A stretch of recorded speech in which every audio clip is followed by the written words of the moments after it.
The actor goes to... And the Golden Globe goes to... And the BAFTA goes to... Hi, everyone, and welcome to the Awards Watch Oscar podcast. I'm your host, Eric Anderson.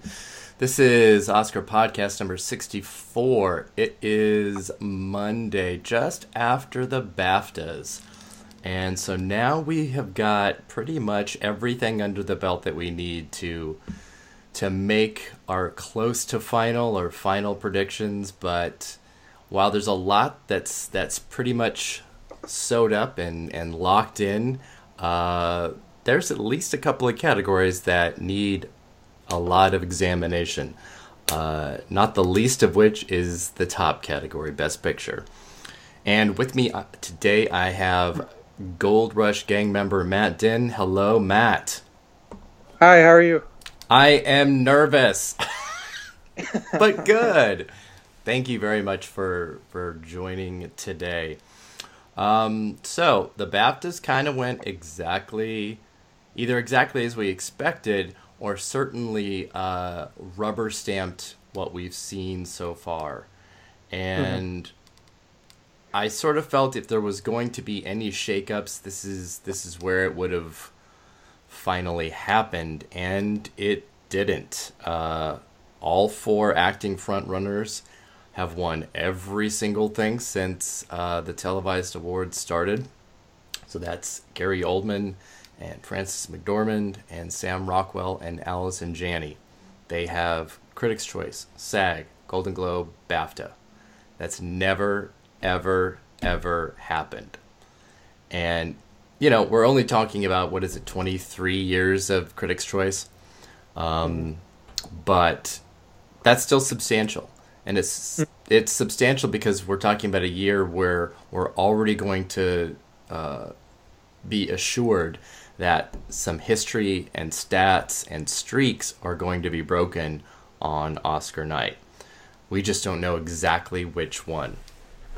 Would you say that's a pretty fair assessment for right now? Yeah. It's pretty surprising, the acting winners, because I think you put out a tweet earlier that none of them won any of the major critic prizes either, which is just adds to the unusualness of these four winners, that they're all sort of sweeping without having been stamped by any of those three major critic groups. But yeah, I mean, I don't see any four of them being stopped at this point. I mean, like you said, BAFTA was the opportunity. I could have foreseen Leslie Manville beat Allison Janney. That didn't happen. Yeah, that's what I was thinking too, that it was the best chance. But then I was like, wait a minute. Allison Janney has been over in England and promoting like crazy. So yeah. She's been very aggressive, and that's been the biggest thing that separated her from Laurie Metcalf, who hasn't really campaigned much at all because she's been busy. She's had Roseanne, she's had Broadway, just hasn't really had any time. And the other one was Sally Hawkins, who I thought maybe could have beaten Frances McDormand, but clearly Three Billboards was very popular with BAFTA. I think it's only the third film now in history that was able to win both Best Film and Best British Film. It's definitely the first since The King's Speech. So it very rarely happens. So clearly they just liked the movie a whole lot, and that gave Frances the advantage over Sally Hawkins. The biggest thing for BAFTA, for me, the biggest surprise was just Dunkirk. Just absolutely terrible there. I mean, it's really unbelievable. I mean, it's Dunkirk. Like, BAFTA would have been the one place that you figured it would have done terrific. And it won one award. It won sound. That was it. Didn't even win editing, which I guess we'll get to later. But that was probably, the editing win for Baby Driver was probably the biggest surprise there, I'd say. Of any of the wins, that's probably the closest thing to a surprise. And it does make that race a lot more interesting because BAFTA last year had Hacksaw Ridge win editing, which many of us didn't see coming, and repeated at the Oscars. And also Arrival won sound, which also won sound editing at the Oscars, which many of us sort of didn't see coming. So it sort of predicted those two. So I think that Baby Driver editing win is very important and could prove as a precursor for what's to come. But it's just, I don't really understand what happened with Dunkirk, and it's sort of been this way the entire season, where it sort of seems like, okay, it's gonna the afterburners are gonna come in now, it's gonna start, cruising, and it just never actually happened, and it's hard to fathom. I mean, this is just I think it actually has the highest Metacritic score of any of the Best Picture nominees this year. It just never took off for whatever reason, and I think it's in a situation now where it's probably going to win both sounds, but I'm not convinced there. I'm definitely not after last year's splitting sound. Yeah, so I mean, we could be looking at where it wins one of the sounds, and that's it, conceivably, which is, I don't know, I would not have said that even 2 months ago. So it's really been sort of difficult to believe what's happened. But I guess the biggest thing BAFTA told us was Best Picture is still anyone's guess. And, I mean, Three Billboards it has a lot of things in its favor, but, I mean, the biggest thing that's been working against Three Billboards for months now, we've been saying, is the preferential ballot, because clearly there's a lot of people who do not like this movie. So the one time the preferential ballot came up, it didn't win. Mm-hmm. So despite all of the wins it's accumulated so far, and it's won a lot of big things, the preferential ballot is something that we have to keep in mind, and it's something that I think keeps multiple films still in the hunt, actually. So, yeah. Yeah, I agree, and I know I just posted my piece today about what I felt like the state of the race was the day before voting starts and why Get Out can win. And even though at this moment I am still predicting Get Out to actually win, I'm not a crazy person in understanding where Three Billboards is and what it has going for it. It's, and there's a lot of people that have said, you are crazy and this is stupid, and look at what Three Billboards has, and it has the least amount to overcome, and all of that's true. And I'm not denying that. I'm just saying that nothing at this point is infallible. Everything has something against it and something for it. So there we go. I do want to come back to the sound category that we were just talking about with BAFTA and Dunkirk and what happened there, because I think that's where we might be able to see some fun and different things, because although the acting wins didn't really follow a lot of the majority critics wins, something like Baby Driver winning editing absolutely did, because it overwhelmingly won more critics prizes for editing than any other movie did. Mm-hmm. So it kind of makes a lot of sense. We just had the motion picture sound editors give their awards, and that gave no clues at all, because their three feature film awards they gave to 3 different movies. Yeah, and only 2 of them are Oscar nominees in the sound categories. So I just want to pull my hair out. Yeah, it's crazy. And then we have the Cinema Audio Society is this coming up weekend, and I think most people are predicting Dunkirk, and with Baby Driver as a spoiler, but it might be worthwhile to flip that. Yeah. But then, like you said, last year we had Hacksaw Ridge and Arrival, and it was a strange way to kind of spread the wealth amongst the Best Picture nominees last year. I could see that happening again. I could definitely see the sound categories not both going to Dunkirk or both going to Baby Driver. I can see those split. I can't see exactly how they would split, because when you look at the breakdown of the MPSE, the one that Dunkirk won was the music side. Yeah. Which would tell me that it would be more of a sound mixing win. Which is somewhat surprising to me, because because the Baby Driver incorporates so much music, you figure that would be more likely to win sound mixing than editing. And Dunkirk, war films typically do better in sound editing than sound mixing. Yep, so exactly. It does create a lot of confusion. It does, and just based on Hacksaw's win in mixing versus editing for being a war film, I was like, okay, we're looking at something. We need to look at it a little differently than we have in the past. Mm-hmm. So that's I can see that, but I am I guess a little surprised by Dunkirk really not doing that well. It's doing great with nominations, but not with any substantial wins. But at the same time, it makes perfect sense because it's a very, very respected movie. But respect is not the same as passion. Yeah. And when you look at the aggregate of critics for all of the season, Dunkirk only won one Best Picture. Yeah. Versus, Get Out had 12 and Lady Bird had 9 and Shape of Water had 6. So you have it didn't really exist in the same place.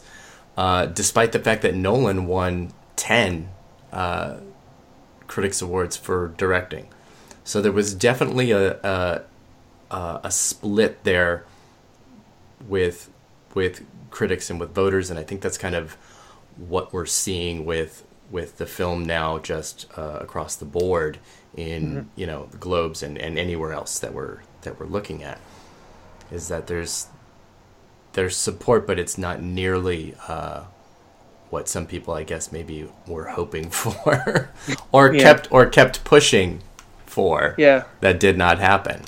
I mean, it's not really a traditional war film. I mean, it does play with time and editing very different than a lot of other war films do, using sort of the 3 alternating timelines. I loved what it did. I love what it did. I think it's really sort of it breaks it down into sort of bare essentials of cinema, and I think Nolan is I think this is Nolan's best film, to be honest. It's my favorite film he's made, but the problem with the film and why I think it hasn't generated the passion is a lot of people find it like a lot of his other work emotionally distant, and I think it's going to end up 4th or 5th in a lot of ballots, and I think that's probably going to just. I know some people have been floating out the idea that it could be sort of a surprise winner after BAFTA. After BAFTA, I'm not sure that's really a possibility, because if it can't win at BAFTA, I just don't see how it can win with the Academy. But it's just, I don't really know what happened. I mean, it seemed to have all the essentials that it needed to go at least win, maybe 3, 4 at least bare minimum, and now it's like, well, it's probably going to win one of the sounds, and after that we don't really know. So I don't know. There's a legitimate chance that it can go home empty-handed. Yeah, which would be crazy, but is entirely possible. I mean, I could see Baby Driver just surprising and winning all 3 awards it's nominated for. I don't see that as completely out of the question. No, I don't either, and it would be very, Bourne ultimatum for that to happen. Exactly, yeah. It probably got really, really close to, PGA and picture nominations. Yeah. So yep. I think I think people sat on it for too long, and I kind of kept bringing up Jonathan's article that he wrote over the last summer when Baby Driver was a huge $100 million hit, of going, this is a original film, $100 million. It's going to get, an Oscar nomination. That's just statistically in its favor, and it did really well. And I feel like the chances of Baby Driver winning all 3 are actually even higher than Dunkirk just winning 1. Yeah, I mean, I think the thing with editing is film editing. That is that a lot of the time films that don't get Best Picture nominations are not nominated for film editing, especially in the last 2 decades. It's been that you have to sort of have a connection to a Best Picture nominee. But the cases where there hasn't been where that film has actually broken through and gotten the nomination without being a Best Picture nominee, they've actually done quite well. There's been a couple examples recently. Girl with Dragon Tattoo didn't get a Best Picture nomination, did get in for editing, won that somewhat surprisingly, and like you mentioned, The Bourne Ultimatum. So the key is getting the nomination. If you get the nomination and you're not a Best Picture nominee, you still have a good chance at actually winning. So, like you said, Baby Driver made a lot of money, so people have seen it by this point for sure. So that shouldn't be an issue. But yeah, I think film editing is the one that just BAFTA turned on its head, because I was like 100% Dunkirk got this, and now it's just I don't know. So yeah, I'm holding on to Dunkirk winning right now, and have Baby Driver at number 2, but I don't know. Yeah, that was the one category where it seemed assured, and BAFTA sort of switched things up. For the most part, BAFTA was fairly predictable this year, more so than they usually are, I would say. That category, I definitely did not see that win coming, and when that happened, I was like, wow, is Dunkirk really that weak? So, the thing with Dunkirk and the thing with Nolan in general, people seem to think he's really thirsty for awards attention, but he does not do a lot of campaigning for his movies. He's very low-key, he's very quiet, he's very humble. He did more for this film than I would say in past films. Oh, yeah. For sure, but he's still, compared to someone like Del Toro, who campaigns a lot but does it in a way that's very genuine and humble. Nolan he doesn't like that sort of thing, and it's weird because people have always thought that he is like that, but he's really not.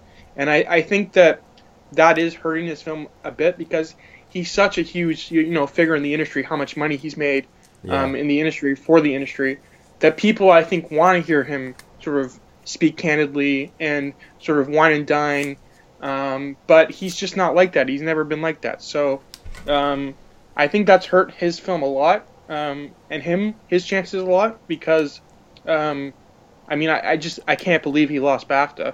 I wasn't really expecting him to win, but like looking at it on the surface, he's a British filmmaker, arguably the most popular British filmmaker right now, and he lost for a movie about one of the most important events in British history. So it's just, it doesn't, and the film was highly acclaimed. It's not like it was Darkest Hour where the reviews were good but they weren't great. This was a critically acclaimed film, and the direction of the film was the thing most sort of praised. So, but that just proves that Del Toro is just way out in front. That he's just got this like by a mile. It's not even close at this point. Del Toro has been for a long time, and now he has everything possible to, and it's a pretty done deal. But I'll agree with you that I don't think Nolan is exactly thirsty for awards in the same way that, we call a lot of actors, very much like that. But it was very evident in his face when Del Toro's name was announced at BAFTA that he felt he was going to win. Yeah, I didn't watch the BAFTAs live, but I've watched some of the reaction videos to the winners, and he looked pretty crushed. He looked shocked. Like he thought he was going to win for sure. Yes. So and I think I understand where he's coming from. You probably figured, this would be the one place where, I have to win. Like this is home turf. I made a movie about, our history, our heritage. And then he gets beat by, a Mexican who made a movie about, a mute girl and her love of a fish. And Shape of Water is a beautiful movie. Shape of Water is a beautiful movie. I'm not trashing the movie. I'm just saying that on the surface, it's pretty shocking that Del Toro is that far ahead of Nolan that he could beat him there. Well, it's to me that kind of thing that continues to expose that while there are, a lot of remnants of old Hollywood and the kind of movies that they want to reward, that is getting less and less. And so when I see like the people that are like, but Dunkirk is going to make it in the victory lap, I'm like, what are you talking about? Yeah, there's been nothing that suggests that that's going to happen, we would have seen remnants of that building. We would have seen something building for that, and it just hasn't happened. So, I mean, I don't really buy that. Yeah, and again, it's I really, really believe, and as I wrote today, that this is going to be, it's going to be a really important year for the Academy. Last year was their first opportunity for this huge group of new voters, the first big batch, which was like 683 or something, to see if anything would change, and it did, and it was that, but it was also just multiple external factors that affected that. It was less, okay, well, this movie didn't win PGA, so it's not going to win, and this year's going to be the same. I think we're going to see a continued divergence between the Academy and other groups, because other groups are not and have not made membership changes with the same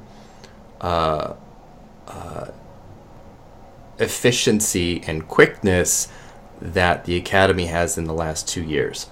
So you're going to see sort of the same things over and over. And now that all of those are done, and the Globes and BAFTA have rubber stamped each other, and they're best friends now, the Academy has the opportunity to look at that and either follow or lead. And they chose to lead last year, not just in Best Picture, too. Those wins that we talked about earlier, like Hacksaw Ridge, beating La La Land in sound mixing, that was crazy. And that when that happened, like early enough in the ceremony, it was like, my first something's wrong here. Yeah, my first thought was, La La Land's gonna lose. Yeah. And it kind of kept losing things that we thought it was going to get, and it was just like, okay, they're going out on a different path. I feel like it's less likely to happen in the acting categories. I do feel that is pretty locked in. And I can't say that it won't happen. It would be unprecedented, but again, whatever happens is going to break some precedent anyway. Yeah. So there's a chance that one of the acting categories could fall. I doubt it. I highly doubt it. But I will ask you, just for the sake of argument, since that's what we're doing. What is your, I guess, what's your ranking of the 4 acting frontrunners in terms of vulnerability? Metcalf, I mean, Janney, I have as most vulnerable, because I still think there's a slimmer of hope for Laurie Metcalf, and that's because I don't see anywhere else where they can give Lady Bird something. Mm-hmm. This is the only place that they can give it something. That's my only argument. Beyond that, it's hard to foresee. And the other 3, I'd probably put Rockwell next, simply because I don't think vote splitting is going to happen, but you still have Wilm Defoe, who is extremely respected by the Academy, by his fellow actors, by everyone in the industry, and this could be potentially viewed as the last or one of his last opportunities to receive an Oscar. So I'd have him second. I don't think there's any way Oldman can lose. McDormand, I don't know. She's made comments like, we need to be looking at who's next, the younger actors. Yeah. So she has been sort of low-key campaigning for her competition. Maybe that'll factor. I doubt it, but since we're talking about, things that are unlikely to happen, it is worth sort of discussing.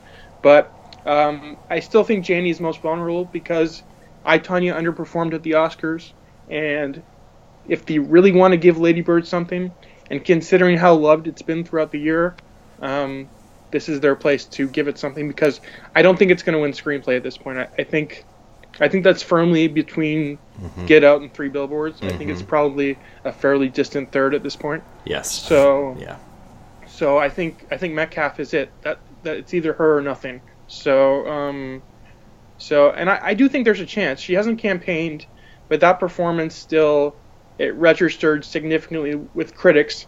And unlike Wilm Defoe, who also was a huge critic sweeper, Metcalf's film actually got other nominations. So clearly they like her movie a lot. While with Defoe, we don't really know how receptive they were to the Florida Project sort of on the whole. But we know that they like Lady Bird a lot. We know that they're probably thinking in their head, where can I check this off on my ballot? And she is really, she's it. She's the last stop. You know, it's her or nothing. So I think there's a chance, but I think Janney has been campaigning so extensively, especially compared to Metcalf, that it's hard to foresee an upset. But if I had to put, if I had to put my chips down on one long shot, she'd be it. And I'm also rooting for her, so I mean that gives me more inclination to do so. And I get the sense that a lot of people are rooting for her. And I think there's going to be a lot of articles come out in the next week or two during voting, sort of pushing Metcalf. I've seen plenty of them already.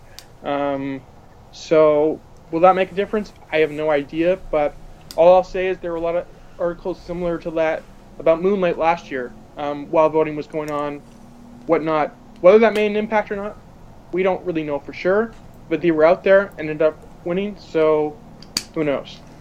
Yeah, I'm not sure how much it will work. I mean, I think we've seen evidence of the Academy not really like being told how to vote. Yeah. But if a piece is written carefully enough and respectfully enough, and not in the this is who you should vote for, then there's a better chance.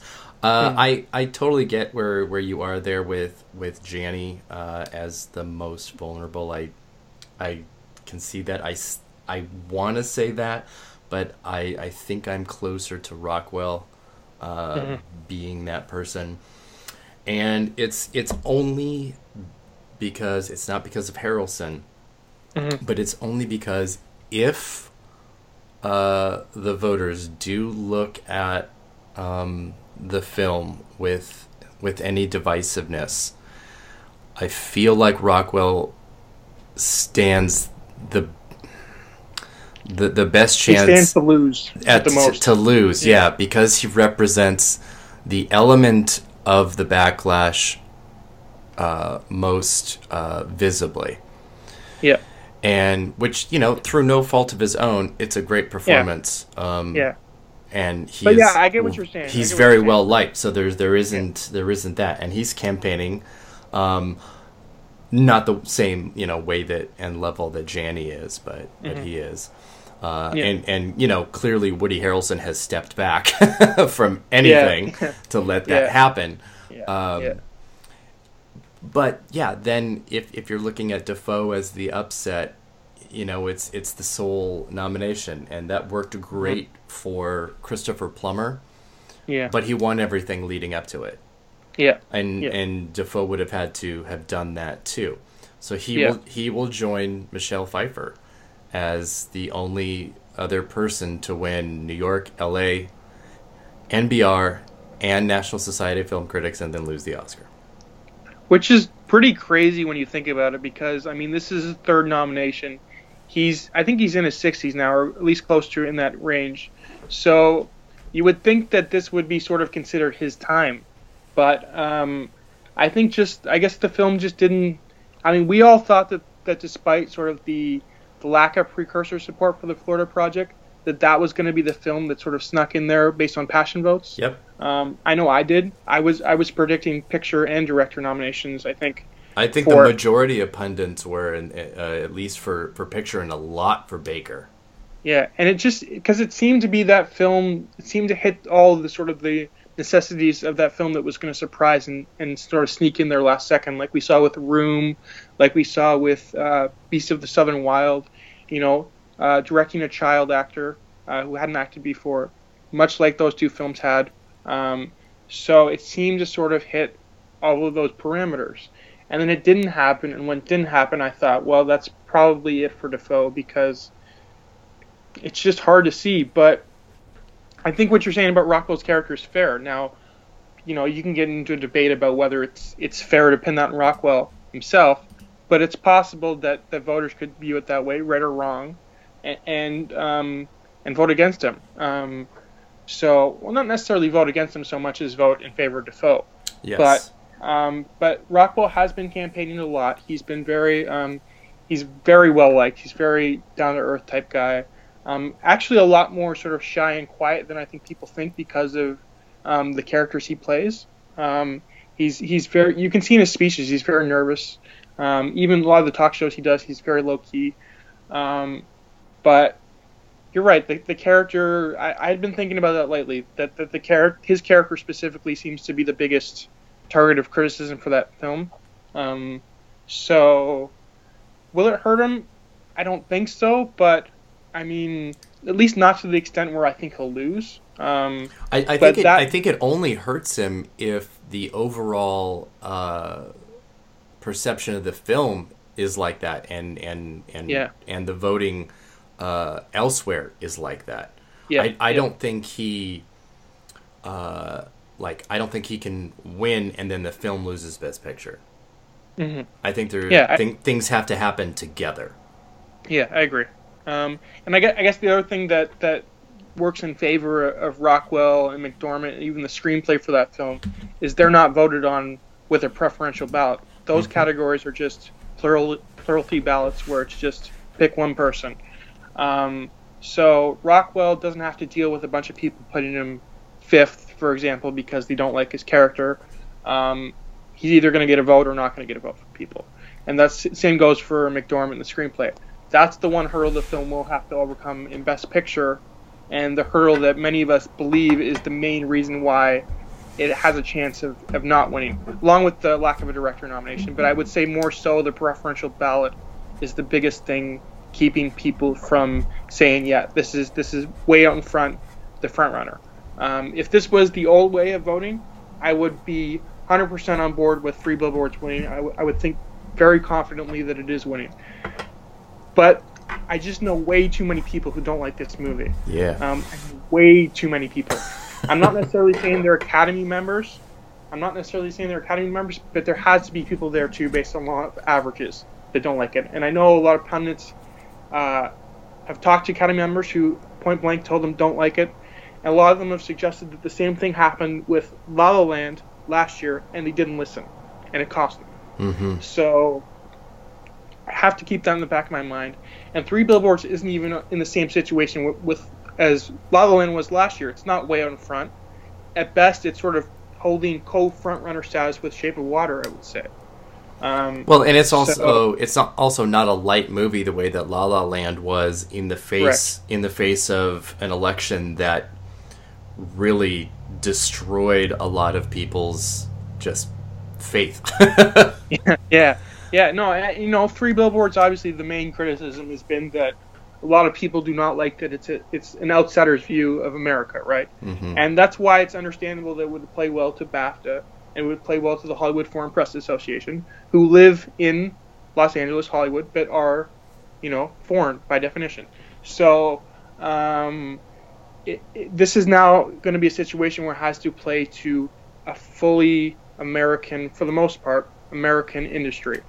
And this is the place where it could significantly be hurt by that and be hurt by the backlash, which has been building and building and building for a couple months now, I would say. And, it didn't seem to hurt at SAG, which is predominantly an American industry, but, they were simply voting on the performances. And I think even people who don't like, for the most part, most of the people who don't even like the film acknowledge that the performances are good. That's not sort of up for debate. What's up for the debate is the film's morals, its moral compass, mm-hmm. its viewpoint.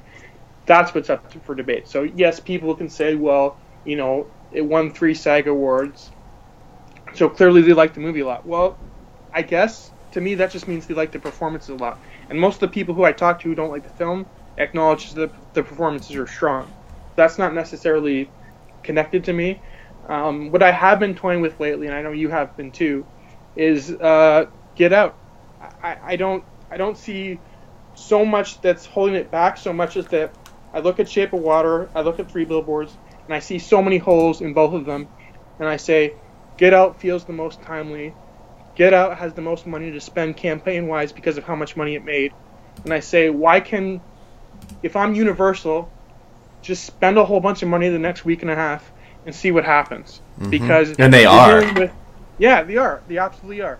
Because you're dealing with two frontrunners who have a lot of precedent to break, a lot of history to break, and neither of them feel, like sure things to me at all. I look at Shape of Water and I see no SAG win, I see no Globe win, I see no BAFTA win, I see no WGA win. I look at Three Billboards, I see no PGA win, no DGA win, and a film that should be hurt by the preferential ballot. So, and I look at Get Out and I see, to me, Get Out, I don't see that, being hurt by the preferential ballot. I see it being helped. I don't see that film being 8 or 9 on a lot of ballots. I see that film being 2 or 3 on a lot of ballots. Yep. And that could help it immensely. So the one category it probably needs to win to have a chance is screenplay. It needs that screenplay win. If it gets that screenplay win, one that'll probably say, okay, Three Billboards is done, and it's between Get Out and Shape of Water. So, but I know you've been sort of hot on the Get Out train, so... I have for a while, and then I backed off. I got really kind of nervous, and then I said, you know what? I did this last year with Moonlight, and I'm not going to do that again. I'm going to go with my gut and my instinct, and not the obsession with precursors and stats. I'm so mad because I had written this huge article the day before the Oscars of why Moonlight's going to win. And I didn't quite finish it to where I wanted it to be, and I decided not to publish it. And it's sitting in my Google Drive right now with the date for the Oscars, and I just want to screen cap it and be like, why did I not do this?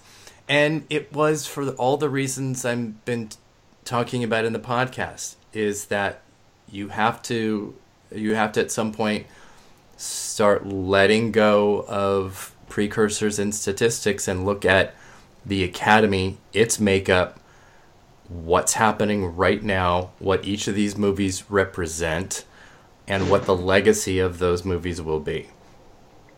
And it's for that reason that I think that Get Out can win. I floated the theory that the success of Black Panther, I think, is going to do nothing but absolutely help Get Out. I agree with that. It just had a record-breaking opening weekend. By the time the Oscar weekend comes around, that movie's probably going to be at like $500 million. And it stars a Best Actor nominee. Yep. And if the roles were switched and Daniel Kaluuya was actually Black Panther, even he would then stand a serious chance of upsetting Oldman. For sure, yeah, absolutely. And that movie is a phenomenon. It's a legitimate phenomenon. So I think what you're saying is right. It is, and that's the kind of thing that I am now, and I did not really before, because I was just always such a stat person, and I really kind of lived and died by it. And sometimes it worked out for me, and other times it just didn't, because I wouldn't budge on it. And this year, of all years, is when the really good predictors are going to stand out, because they're going to go with their gut versus anything else. And that's going to happen, I think, more and more every year. So, which is good, because that's actually kind of like the old version of predicting before SAG and before PGA. Because I'm older than a lot of people that do this. And so, like, all there was really was like the Golden Globes. And that wasn't always even, something you could correlate. Yeah. There was in the 80s, films that were from England had to compete in foreign film. Right. So it's you couldn't do, the same kind of predictions. You had to just have a feeling for it. And I feel like this year, this first year of this presidential administration is going to dictate a tremendous amount of how people vote. It's going to be things that they're passionate about. It's going to be things that represent feelings and social issues. I really, really thought for a long time that Lady Bird was going to be the one to do that, and that the Time's Up revolution was really going to be able to push it just into the stratosphere, and it didn't really happen. Although it's weird because you have all these female-fronted movies, which is awesome, Lady Bird and Shape of Water and Three Billboards, and any of them winning would be great because there hasn't been a female-fronted Best Picture winner since $1 Million Baby. That would be super awesome. So if Get Out wins, it would kind of defeat that, unfortunately. But I mean, you know, it's if you're going to vote for something, you know, based on some kind of, you know, moral compass, as a part of your decision, not necessarily as the decision, because it's not like Get Out is a slacker of a movie. It's one of the best reviewed movies of the year, and it was a humongous success. Then that's the kind of movie that makes it through. It's going to get 1s, 2s, and 3s, the same way that Moonlight did last year. So I think it's, you know, as we, you know, continue examining, you know, preferential ballot stuff, and we will as soon as this, you know, season is done, depending on who wins, and we'll be able to look at the ballot and go, okay, Three Billboards won. It was able to defeat the preferential ballot anyway. And if it loses, then we can go, well, look, the preferential ballot defeated this. It all will hinge on that. But I hope that after this season we can kind of look at things a little differently. I love you know, talking about all of the guilds and the precursors and where we are, and I like it actually when, you know, something breaks or creates history. I think that's really, really fun, and it's fun to talk about. And like we said, no matter what wins, some statistic is going to fall. It's just a matter of which one. And yes, Three Billboards has the least to overcome. Its no director nomination is only 5 years old, and that was Ben Affleck in Argo. But it's not really a fair comparison because Affleck won all of the directing awards leading up to the Oscars. And the other thing with that was there was a huge public outcry about Affleck not being nominated, right? That hasn't been the case with McDonough. No. Nowhere near the same. So I don't buy that as a comparison. I don't think that's a fair comparison. But I don't know. I just look at Get Out and I see similarities to Moonlight. Not only sort of the similarities you mentioned in terms of the cultural appeal, the cultural impact it's made, but you know, the WGA win, very similar to Moonlight last year, which won WGA somewhat surprisingly, but that did indicate a lot more passion for it than some people were sort of thinking at that moment. You know, it beat Manchester by the Sea and La La Land. Manchester by the Sea was sort of considered the frontrunner in that category, and La La Land was the Best Picture frontrunner. So it beat both of them there, and that was sort of like, ooh, maybe there's something going on here. And then it swept the Independent Spirit Awards the day before the Oscars, which didn't impact voting, but again, it did indicate that there was a lot of passion for this movie. And I think Get Out is going to fare very well at the Independent Spirit Awards. I think it's going to win Best Film there. I think it's going to win least Best Film. I don't know if it's going to have the sort of same sweep as Moonlight did, but I think it's going to win Best Film there. So you could sort of see the same seeds being planted leading up to the Oscars as Moonlight. The preferential ballot, there's a lot of discussion going on right now about, how significant an impact does it really make? And I think we're still too early in the process to know definitively. But I mean, you could definitely make strong arguments the last 2 years that the preferential ballot was the difference in Best Picture. You know, La La Land last year, and was it The Revenant? You know, The Revenant, a lot of people thought was going to win Best Picture, but again, The Revenant was divisive. You know, it had a lot of passion, it had a lot of number one votes.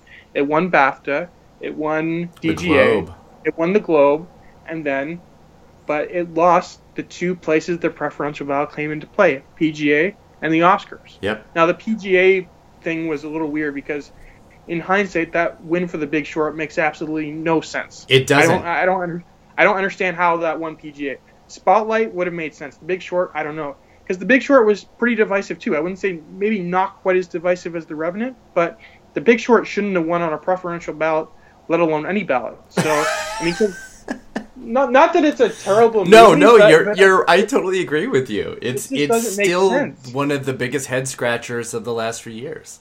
Because, like, it couldn't even win SAG despite starring four of the biggest actors in the world. Yeah. So, I mean, like, had four megastars on its poster. Steve Carell, Ryan Gosling, Christian Bale, and Brad Pitt. And it still couldn't win at SAG. Spotlight had a lot of very respected character actors, but it did not have that kind of star wattage. So, I mean, but that's what we're looking at. We're looking at a situation here where maybe increasingly more and more we have to throw out our preconceived notions about things and how things are supposed to play out, because last year changed things. I would even say sort of the Spotlight win changed things, because Spotlight, the only other award it won than picture was Screenplay. And typically, you needed at least two other wins to win Best Picture. That was sort of the preconceived notion that you needed Screenplay. Or at least one acting win, something, and it broke that. Mm-hmm. So I mean, I don't know. What we're looking at here is a situation where, you know, I think a lot of people are going to assume it's either Shape of Water or Three Billboards, and that makes sense on the surface because those two films have split the most important awards thus far. But The Shape of Water, I've had a lot of trouble picturing that as a Best Picture winner, just because, I don't know, just it hasn't, the contents of the film, it doesn't strike me as something that would play well to the Academy. But again, maybe I need to throw that out because the Academy is shifting so much and whatnot, so maybe I need to throw that out of my head.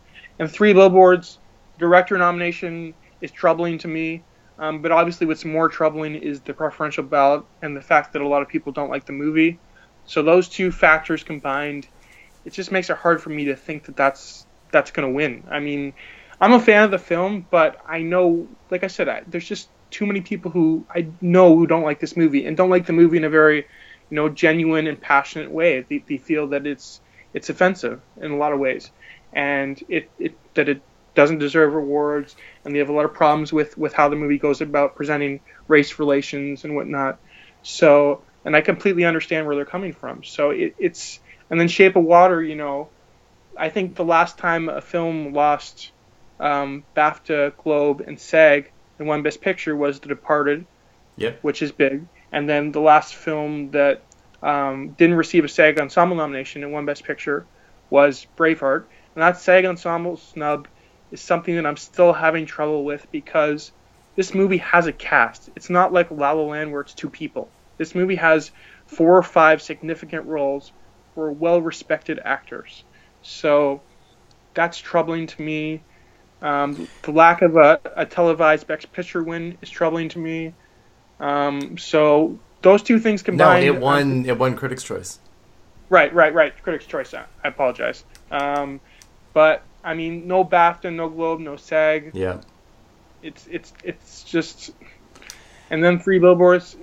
There's just so many questions with both of them that maybe you just have to go with a feeling and what you think is sort of the film that represents the feeling of the moment. Mm-hmm. And right now, I'm with you. I think that's Get Out, and I think that's the film that sort of represents best where things are right now, how people feel right now,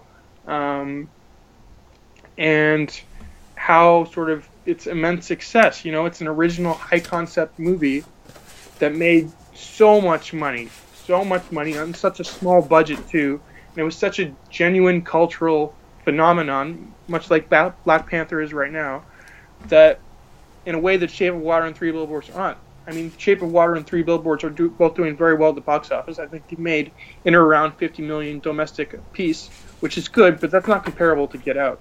It's actually, and both of those are really low compared to to other, like movies, especially Yeah. for Three Billboards to win 3 SAGs. And Yeah. the only other films that have done that have been huge box office hits. Yeah. And yeah. it's definitely not. Yeah, that was the thing that struck me with Three Billboards was that I had trouble predicting it for 3 SAG wins because I think the only other 2 films that won 3 SAGs were Chicago and I can't remember what the other one was, but Chicago, they were The Help, and American Beauty all did. Yeah, which were all sort of 150 million in that ballpark. And 2 of them Three won Billboards. Best Picture. Yeah. So, None of them won their Best Actress bids. Yeah.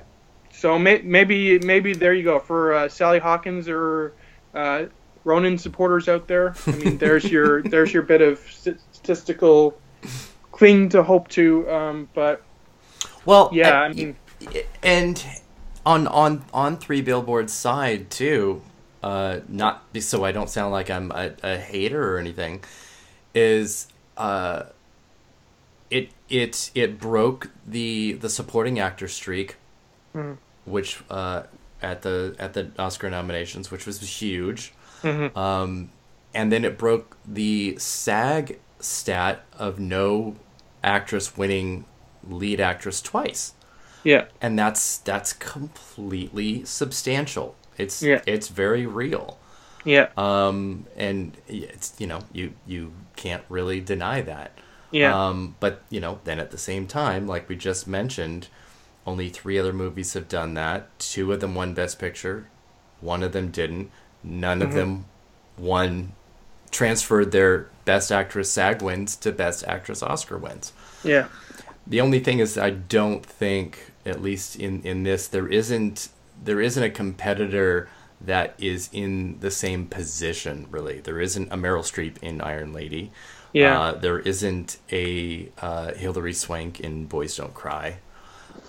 So it's a little different than that. So I still feel pretty comfortable with Frances McDormand being able to win again. And it's really interesting because when she has actually gone to whatever award ceremony and won and given her speeches are fantastic. They're extremely well received. Yeah. She's just such a ridiculously intelligent person. And she was even able to... Did you watch her BAFTA speech? Yeah, I did. Yeah, I did, yeah. Oh, my God. She's doing essentially all of the legwork for Fox Searchlight right now in making up for the backlash. Because not only did she go ahead and show up both there and the Golden Globes, not in black, but in her own colored dress that she wanted to do, but was able to explain it, make it believable, and just be like... And here's why this movie's awesome, because it cultural conversation. Even if the conversation is negative, it's that she has spun it in the best possible way that the studio could have hoped for. Yeah. And I know some people are pointing to somebody copying the film with Three Billboards at Marco Rubio's office, outside of his office. Yep. As, a sort of zeitgeist moment. Yeah. And it certainly did. In a positive sense. Yeah. So, again, there is so much going for Three Billboards. If it wins, I won't be surprised, really at all. Something that I had talked with Kyle Buchanan about of quite a few podcasts ago was the idea of, pendulum swings within the Academy. And we've seen that over many, many decades, where, 1 year will be something pretty, progressive. And then the next year will be something really, really safe and traditional, and they kind of just play around with that a little bit. I think Three Billboards could be an example of that. It's a race-based story told completely from a white perspective, and I'm sure that the same voters who voted for Crash and felt very good about voting for Crash as white people, saying, hey, everybody's racist and it's okay as long as we, ultimately get along at the end. They'll vote for this. They'll absolutely vote for it because the racist gets the redemption. And it's a realistic and it's a reasonable argument for the external factors that help Three Billboards. It is a conversation starter, right? It has made a cultural impact, both positively and negatively with the discussion it spurred.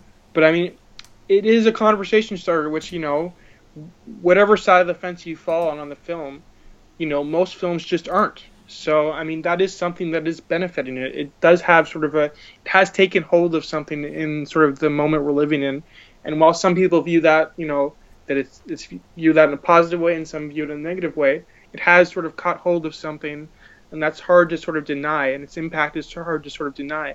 Even people who don't like the film, Frances McDormand has a very genuine authenticity to her that's sort of undeniable. She is what she says comes from the heart. There's no sort of bullshit. It's her, and it's raw and it's real, and that's the way she's always been.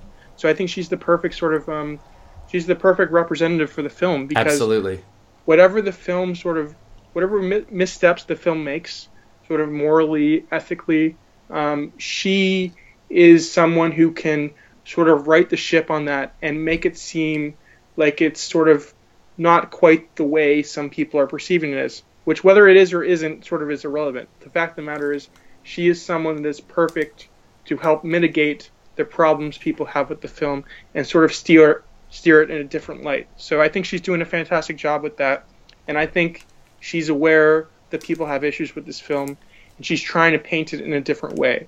And whether you think she's being fake or she's being, this or that, or she's just trying to help the movie win awards, I don't really think she is. I think she feels that the movie has some genuine cultural relevance and importance. I don't think she would have done the movie had she not thought that way.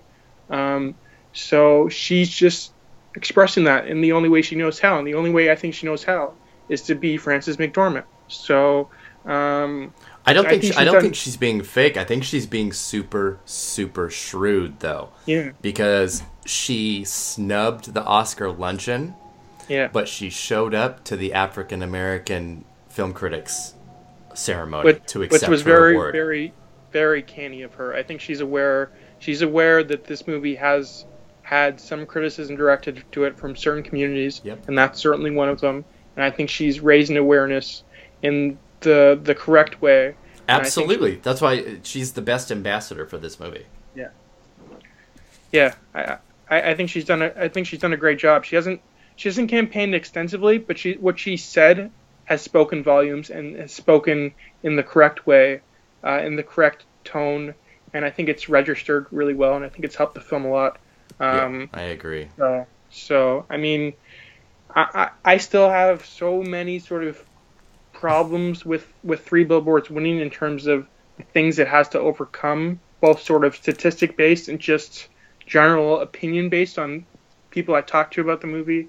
But I mean, like you said, I think that a lot of people will invoke the comparisons to Crash, and whether you think those comparisons are fair or not is sort of beside the point. It does sort of have the same thing going for it, which is that it's a very sort of white-centric take on race and race relations in America. And I think it allows... Going up against a black movie which is talking about race relations in America. Exactly. So, I mean, which is why I think but I mean, there's still plenty of Academy members who voted for Crash who probably would still vote for Crash in 2018. You know what I mean? Absolutely. It's just that perception hasn't changed for them. Oh, yeah. The only difference I would say is there's a lot more Academy members now in the Academy who definitively wouldn't have voted for Crash, and definitively probably won't vote for Three Billboards. So, yeah, I don't know. I think this is a very confusing race, and there's so much going against every film that it's hard to clearly define anything, because I look at every film nominated for Best Picture, And there's so much historical precedent working against them. And then there's so much just, feel of the moment working against them. So, I mean, and like you said, if we're going by feel of the moment and we're throwing out statistics, then, I mean, I have to think that Get Out is the film that benefits most from that. So Yeah. I think that's where my heart is starting to lean. I think that's my head is telling me that it's probably Three Billboards or Shape of Water, but I think my heart and my gut is telling me something different, and it's telling me that this is the movie that matters right now to people. This is the movie people feel passionate about. This is the movie people want to see reflective of their industry and how they perceive things. And I think that's where I'm going right now. Is I'm leaning towards Get Out, and there's problems with Get Out too, statistically big time. Yeah. It has a million statistical problems. It has 84 years to overcome. Yeah. And I mean, I think the biggest one hurdle I've had in my head is that film editing nomination, and not getting that feels very significant to me, because this is a very well edited horror, thriller, comedy. It balances so many genres, right? And so it's just hard to overcome that, because the tonal balance there is so tricky that you think the editor's branch would have appreciated that a lot. And the fact it's especially strange because we have 2 nominees in there that are not Best Picture nominees in a year where there are 9 Best Picture nominees. Yeah, which is very rare, because the editor's branch increasingly in the last 2 decades has been extremely tied to Best Picture nominees. Baby Driver's nomination isn't so surprising, just because, like you said, that has been sort of the editorial achievement of the year, perceived by critics and whatnot. The I, Tonya nomination, hindsight especially, with it not getting the Best Picture nomination, that's a surprise. Mm-hmm. I would have figured if it were to get an editing nomination, it for sure would have gotten a Best Picture nomination. But that film underperformed big time, so the fact it still got an editing nomination over Get Out, that's a troubling thing for me with Get Out. Yes. It's hard for me to wrap my head around it, because we talk about Moonlight, but Moonlight had 3 below-the-line nominations, right? Yeah, they maxed out. They maxed out with as much as they would have expected. Yeah, and because Get Out missed film editing, you can't say it maxed out, because that was a nomination that, if not predicted by everyone, it was widely predicted, I would say. It was predicted by probably at least half of pundits, general predictors, and it didn't get in. So that's because most people had either Baby Driver or I, Tonya possibly, but not both. Yeah, not both. Yeah. So which also tells me that there's something sort of an exception to that as well. Yeah. That it's not necessarily reflective. Mm-hmm. So I don't know. It's nuts. Yeah. Go ahead, sir. Well, I want to then ask you, because I want to kind of get to a wrap up point so that we can have people listen to this easily. So it's Oscar night, and we know the order of the awards, and we know that generally either supporting actor or supporting actress is one of the first 2 or 3. Mm-hmm. I want to throw out 2 things to you. If supporting actor is early in the show and it goes to Defoe, does Three Billboards still win? And if original screenplay is in the first half of the show, if Three Billboards loses, can it still win Best Picture? I think it needs both of those. I think it needs both of those, because, like I've said before, those categories are not counted by preferential ballot, and I think the preferential ballot is what is Three Billboards' biggest hurdle. So if it can't win 2 awards, the Sam Rockwell is clearly the frontrunner. Screenplay is a little more hazy, because it was ineligible at WGA, which Get Out won. And like we've said, we both feel like Get Out sort of has a lot more momentum in going for it than many people think. So Screenplay, I think, is contingent. I think it needs Screenplay. And I think if Get Out wins Screenplay, I think that instantly is a sign that it can definitely win. And Three Billboards is probably out, and it's probably between Get Out and Shape of Water. Mm-hmm. So Sam Rockwell, I think it needs both, basically. I think it needs both. I think it needs to win supporting actor, screenplay, and actress. I think it needs all three of them. And if it wins all three of those, then it's in good shape. It's got a good chance. And then a lot of it will come down to how Shape of Water does, how many techs it wins, whether it wins director, which it should. Yeah. And then Get Out. Get Out, realistically, screenplay is the only category other than Best Picture it can win. So Get Out 100% needs screenplay. If it gets that, that could be a definitive indicator that it's a spoiler and that we're going to have a surprise, because much like Spotlight only won screenplay too, and that won Best Picture. So you can definitively win Best Picture in a preferential ballot era with just screenplay, because we've seen it happen. Yes. So yeah. Do you think that Get Out can lose screenplay and only win Best Picture? See, I've seen this idea floated. So have I. I sort of get the argument, because Three Billboards should play much better on a straight ballot than a preferential ballot, just a normal ballot than a preferential ballot. So, I mean, I guess, and if it does, then we can definitively say that the preferential ballot matters, and it matters a lot, and it makes a huge difference, because if we're living in an era where a film can win Best Picture and nothing else, then the preferential ballot plays a huge factor, and much more than many people assume, because a lot of people think that the preferential ballot doesn't matter and that, it doesn't make a difference. And to be fair, we don't have quantifiable evidence to this point that it does or doesn't. Yeah. I mean, we can say that The Revenant would have won in the old system. We can say La La Land would have won in the old system, but we don't know. But if Get Out can win Best Picture with nothing else, to me that would be the closest to quantifiable evidence that it does matter. So, could I see it happening? Yes. Would it be extremely surprising? Yes. But, so I think it needs that screenplay win. If it gets that screenplay win, you can probably cross out Three Billboards, forget about it. And then it's probably between Get Out and Shape of Water.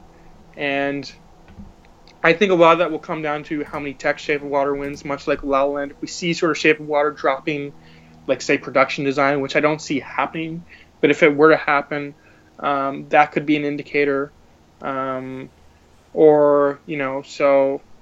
I don't know. It's going to be interesting. I think a lot of how this is going to play out early is going to determine what happens later. As it generally does. I mean, I think, like you said, when we saw La La Land dropping awards early in the night that we figured it was good for, that was a big indicator. But then, La La Land had a really good streak near the end where it was picking up a lot of awards near the end of the night. Original score, original song, actress, director, cinematography. A lot of those came near the end of the show, and then it was like, okay, well, it seems back on track now. Yeah. But then we sort of forgot early in the night how many awards it dropped, and it dropped a lot, dropped a lot of awards that it should have won, and I sort of put that in the back of my mind, and then I forgot about it, and by the end of the night, I just figured, I accepted the fact, it's probably going to win. It's won enough, it didn't maybe perform like the way we thought it was, but it still won enough that it should have won, and then it didn't. And, well, I guess it did at first and then it didn't, but it is this is going to be sort of a situation where we see another year of, we can determine whether the preferential ballot matters or not, and another year we can sort of add sort of history to determine the next year whether it's going to continue to make a difference, whether it doesn't make a difference. But I mean, again, this will be just an endless argument where people will say it matters, it doesn't matter. But I mean, to be honest, I have no idea if it makes a huge difference or not. Would Moonlight have won on a normal ballot? I don't know. I mean, my guess would be probably not, but I can't say that with any definitive proof. Yeah. And same with Spotlight. My guess would be The Revenant would have won on a traditional ballot, but I can't say that with any definitive proof. I'm just going off of what history tells me, what the other award shows that year told me, that when a traditional ballot was used, The Revenant won. BAFTA, Globe, whatnot. And same with La La Land. When traditional ballot was used, it won. So, I don't know. But, yeah, I mean, I'm looking forward to see what happens. I mean, to me, this year, Best Picture is even more up in the air than last year, because I resigned myself to La La Land winning last year. I wasn't even I wasn't even on your wavelength. I did not consider Moonlight. I was hoping in the back of my head, but it wasn't something that I had even considered. But at this point, I couldn't tell you what I'm going to predict for Best Picture right now, but I am leaning towards Get Out for two reasons. One, because if I'm right, I get bragging rights. Yep. And two, because it just feels like it's the movie right now. It feels like it's the movie that matters right now. So that's where my heart's leaning, and I'll probably end up going with that because I can be like you last year, and when I'm right, I don't think I'm going to be budging from my final predictions. Yeah. I don't. I need to respect my gut and my instinct. Yeah. This time around, when it's even more up in the air. Yeah. Which is kind of a good thing, because there are, I do really think it's only between two films, but Shape of Water is in there too. So it's, whoever you throw your support behind as your predicted winner, you have perfectly valid reasons to do it. Yeah. So there hasn't really been a year with this much openness in quite some time. So it's regardless of what's going to happen, it'll be really fun to talk about after it's all done. Yeah, I can't poke holes in anybody predicting any of those three, because all of them have so many holes in them that it's hard for me to criticize somebody for saying that's the one, because there's so many pro and con arguments for all three of them that it's a crapshoot. I mean, there's no way to definitively say this is it, So yeah, I guess like you, I'm just going to go with the one that feels right in my heart, feels right in my gut. Yep. And even if the statistics don't point that way, maybe it's time to say those don't matter anymore, and just say, this is what I believe is the movie that is the movie of the moment. And Moonlight felt like the movie of the moment last year. And I think even to an extent, Spotlight felt like the movie of the moment the year before. And I think this would follow in a similar trajectory. So, that's where I'm leaning. So yeah. Yeah, me too.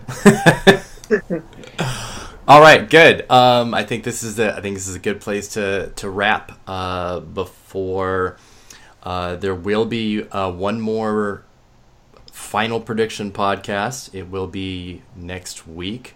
I have a very special guest on tap for that. I cannot wait to have them on. And yeah, that's going to be a bit nerve-wracking and nail-biting too, just like this. So yeah, until then, please come on by awardswatch.com and look at these updated predictions, because some of these might change day to day until I lock them down. Go to Twitter at awardswatch, and Facebook and Instagram awardswatch as well. And what were you going to say, Matt? I'm probably planning on seeing the shorts sometime this week, so I don't really have a firm grasp on them. I like to see them first because there's not too much knowledge or information about them. I feel really good about my picks with the shorts. Yeah, so I think I'll probably have a better grasp about it after, but I'm leaning towards two specifically, but the live action ones I'm a little conflicted about, but documentary and animated I have a good sense of. But hopefully after I see those, I'll have a stronger grasp of where they're leaning. So I mean, those can sometimes be tricky. Oftentimes that's where a lot of people get tripped up, and that's a make or break of whether you do really well predicting the Oscars or don't do well. So yeah, those are pretty traditionally the ones that either win or lose your office pool. Yes. It can be it can be the difference between getting 17 or 18 right or 19 and 20 right. So I mean, so for sure those are significant. So because there's not a lot written about them, unlike the other categories, I'd like to check those out. So good. I'll be curious on your thoughts on that, and then what your predictions are based on it too. Yeah, hopefully they don't cloud my judgment too much because by bias or whatnot. But hopefully I'll check that at the door. But yeah, I mean, I'm excited to see them. I like watching the shorts. Typically they're very interesting. So yeah, I like them. I think they're mostly very good this year. More the live action than the animated though. Yeah. But Anyway, all right. So, thank you everybody for listening, and thank you, Matt, for joining me today. Thank you. And keep your ears out for that final Oscar winner prediction podcast. It will be here soon. Bye, everyone.